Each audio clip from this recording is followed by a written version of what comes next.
السلام علیکم، میں ہوں شعبان جلن شعبان اور آپ دیکھ رہے ہیں میرا فیس بک اور یوٹیوب چینل۔ ہمارے آج کے ہیرو ہیں حضرت سچل سرمست۔ نظریہ وحدت الوجود کی بات کی جائے یا پھر تاریخ وادی سندھ کی، حضرت سچل سرمست کے تذکرے کے بغیر ممکن نہیں۔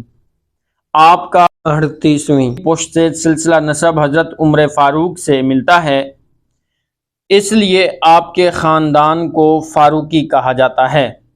اس خاندان میں بہت سی ہستیاں گزری ہیں، جن میں سے حضرت سچل سرمست کے دادا قبلہ میاں صاحب ڈنہ یا میاں صاحب ڈنو عرف محمد حافظ قابل احترام اور صاحب وضع بزرگ تھے، جو باکمال خداداد صلاحیتوں کے مالک شاعر بھی تھے۔ محمد بن قاسم کی فوج میں آپ کے خاندان کے بزرگ شامل تھے، جنہوں نے 73 ہجری بمطابق 712 میں سندھ پر حملہ کیا۔ سندھ فتح کرنے کے بعد محمد بن قاسم نے آپ کے خاندان میں سے ایک بزرگ شیخ شہاب الدین بن عبدالعزیز بن عبداللہ بن حضرت عمر فاروق کو سہون کا حاکم مقرر کیا۔ سندھ میں کلوڑے حکمرانوں کے عہد میں میاں صاحب ڈنہ بڑے بڑے عہدوں پر فائز رہے۔ وہ صوفی منش درویش صفت بزرگ شاعر تھے۔ ان کی شاعری میں ظاہر پرستی اور خدا پرستی کے درس ملتے ہیں۔ ان کے کلام میں ملا کو بطور خاص تنقید کا نشانہ بنایا گیا ہے۔ وہ تین چیزوں کو ایک جیسا گردانتے تھے: ملا، مجاور اور قوا۔ ان کا خیال تھا کہ ملا ہمیشہ وصل اور وصال کی لذت سے کوسوں دور ہوتا ہے، اس لیے وہ پیار محبت سے واقف ہی نہیں ہوتا۔ مجاور کو ہمیشہ ایک ہی خیال رہتا ہے اور وہ ہے پیٹ پوجا، جبکہ قوا وہ پرندہ ہے جو کبھی بھی وہ اڑان نہیں بھر سکتا جو باقی پرندے بھرتے ہیں۔ میاں صاحب ڈنہ کے بڑے بیٹے میاں صلاح الدین، جو آپ کے والد گرامی تھے، ان کی وفات کے بعد آپ کے چچا میاں عبدالحق سجادہ نشین مقرر ہوئے، جو باکمال شاعر بھی تھے۔ آپ صوبہ سندھ کے ضلع خیر پور کے موضع رانی پور کے قریب درازہ شریف میں میاں صلاح الدین کے گھر 1152 ہجری بمطابق 1739 عیسوی کو پیدا ہوئے۔ 6 برس کے تھے جب والد صاحب انتقال کر گئے۔ ان کی وفات کے بعد آپ کی پرورش آپ کے چچا میاں عبدالحق نے کی۔ چھوٹی عمر میں قرآن حفظ کر لیا۔ عربی، فارسی اور تصوف کی تعلیم بھی اپنے چچا ہی سے حاصل کی۔ آپ کی کم سنی میں شاہ عبداللطیف بھٹائی کا آنا ہوا۔ آپ کے دادا نے ان کے سامنے آپ کو پیش کیا۔ یہ قدیم روایت ہے کہ کوئی صوفی بزرگ گھر تشریف لائے تو ان کے سامنے دعا کے لیے سب سے چھوٹے بچے کو پیش کیا جاتا ہے، تو انہوں نے پیشن گوئی کی: اساں جیڑھا خم چڑھایا ہا، اوندا ڈھکن اے بال ہیسی۔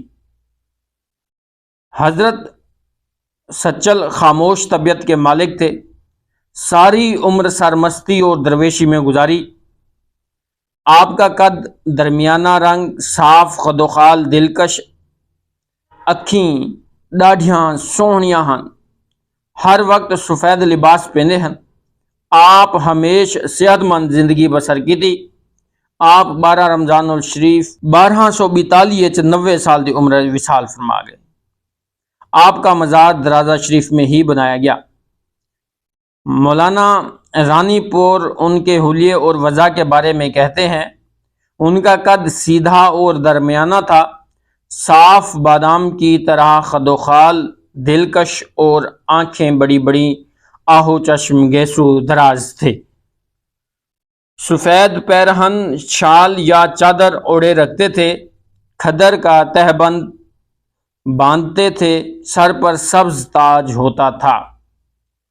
سچل سرمست کی شادی ان کے چچا اور پیر و مرشد میاں عبدالحق کی بیٹی سے ہوئی، جس سے ان کو ایک خوب رو بیٹا پیدا ہوا، مگر خدا کی کرنی کہ وہ چند ماہ بعد مر گیا اور شادی کے 2 سال بعد آپ کی بیوی بھی وفات پا گئی۔ آپ نے دوسری شادی نہیں کی۔ آپ نے تمام عمر سندھ میں رہے، بہت کم سفر کرتے تھے۔ ایک بار سکھر، روہڑی، شکارپور اور لاڑکانے گئے۔ وہاں آپ کی ملاقات قبلہ صالح محمد سے ہوئی۔ وہ جلیل القدر صوفی آپ کے مرید ہو گئے، اور سرائیکی مشہور شاعر قادر بخش سے بھی ملاقات ہوئی۔ حضرت سچل سرمست حسن پرست شاعر تھے۔ حسن فطرت کا ہو یا مخلوق خدا کا، سچل اس سے مکمل لطف لیتے نظر آتے ہیں۔ جب کبھی بیمار ہوتے تو حسین ڈومنیوں کو دیکھ کر ٹھیک ہو جاتے۔ ایک بار بیمار ہوئے اور کافی وقت تک ان کی طبیعت نہ سنبھلی تو ان کے چچا میاں عبدالحق کے حکم پر میر رستم خان گانا گانے والیوں کو لے آئے، تو آپ ان کو دیکھ کر اٹھ بیٹھے اور آہستہ آہستہ ٹھیک بھی ہو گئے۔ ایک دفعہ لاڑکانے سے ایک گانے والی آئی تو آپ نے کہا، بسم اللہ، اساڈا طبیب آیا، اساڈا حکیم آیا۔ سچل حسن پرستی میں منفرد مقام رکھتے ہیں۔ حسن دے جوہر گارے چڑھ دے بانکے نین سپاہی، شہر دی لیندا لٹ کر نیون دیندا عشق گواہی، عشاقاں دے سر چڑھ آوے فوج حسن دی شاہی، سچل نمانے دا تو جگ وچ پردہ رکھیں الہی۔ حضرت سچل سرمست سنی العقیدہ مسلمان تھے۔ ان کی زیادہ تر شاعری مذہبی ہے۔ تصوف نفس کو بری حرکات اور سکنات سے پاک کرنے کا نام ہے۔ سچل کے نظریات خدا تعالیٰ سے عشق، آقا سے عشق، مرشد کریم سے محبت اور وحدت الوجود کے نظریات نظر آتے ہیں، جبکہ وحدت الوجود کو مرکزیت حاصل ہے۔ سچل کا کہنا ہے کہ عشق الہی کی انتہا تک پہنچنے کے لیے عاشق کو 3 منازل سے گزرنا پڑتا ہے: فنا فی شیخ، فنا فی رسول اور فنا فی اللہ۔ جب تک عاشق صادق فنا فی شیخ نہیں ہوتا، فنا فی رسول نہیں ہو سکتا، اور جب تک فنا فی رسول نہیں ہو سکتا، فنا فی اللہ بھی نہیں ہو سکتا۔ حضرت سچل سرمست کو ہفت زبان شاعر کہا جاتا ہے۔ سرائیکی میں آپ کا ایک ضخیم دیوان موجود ہے۔ سرائیکی شاعری میں آپ سچل اور سچو تخلص لکھتے تھے، جبکہ فارسی میں آپ کا دیوان آشکار کے عنوان سے چھپ چکا ہے۔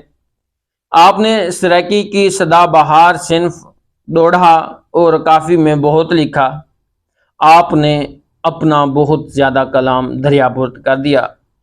سجاد حیدر پرویز کا کہنا ہے کہ سچل سرمست 9,66,606 اشعار کے خالق۔ سچل سرمست کی شاعری میں عشق بنیادی حیثیت رکھتا ہے، اس لیے ان کے پاس تاریخی داستانوں، مومل رانوں، عمر ماروی، ہیر رانجھا، سونی ماہیوال کا ذکر ملتا ہے۔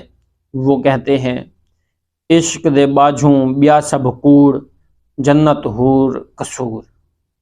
ایک اور جگہ کہتے ہیں، عشق عطا الہی ملدا، نہیں کوئی کسب کماوندا۔ صوفیاء کے ہاں عشق کو بہت اہمیت حاصل ہے۔ عشق حقیقت کی منزل تک پہنچنے کی پہلی سیڑھی ہے۔ عین کی جستجو میں شین کا شک ہونا عشق ہے۔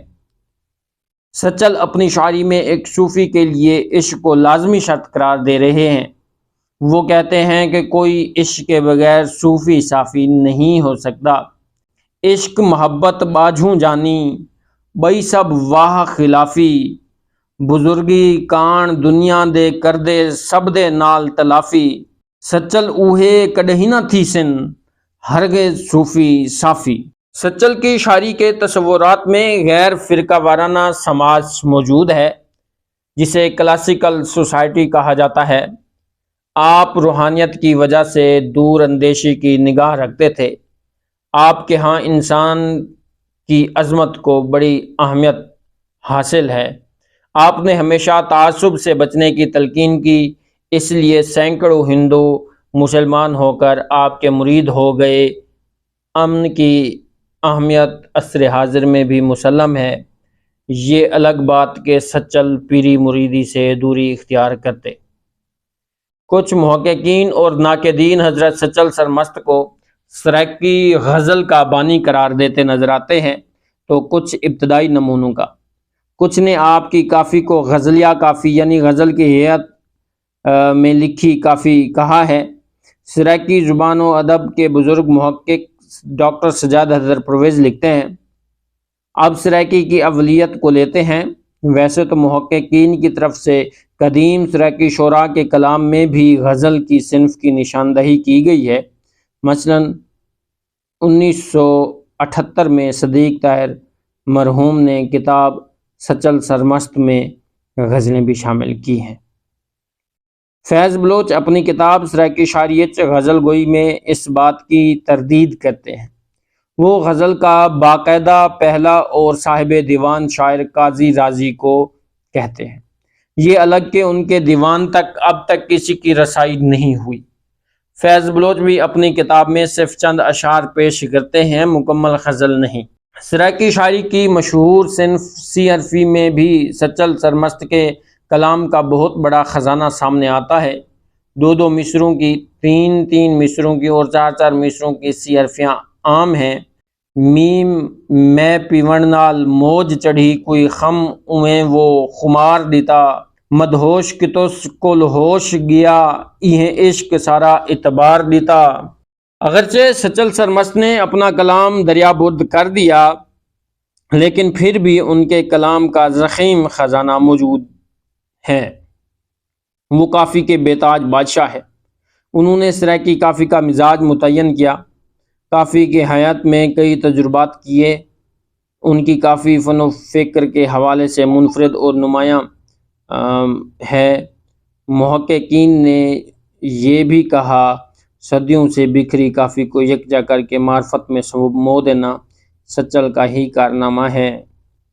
سوہنے نال اساڑیاں اکھیاں اڑکن ہو اڑکن، غمزے رمزے یار سجن دے کڑکن ہو کڑکن، درد تیرے کنوں عاشق شودے پھڑکن ہو پھڑکن، عاشق دے سر سولی تے لڑکن ہو لڑکن، برہا دیاں بھائیں سچل دل وچ بھڑکن ہو بھڑکن۔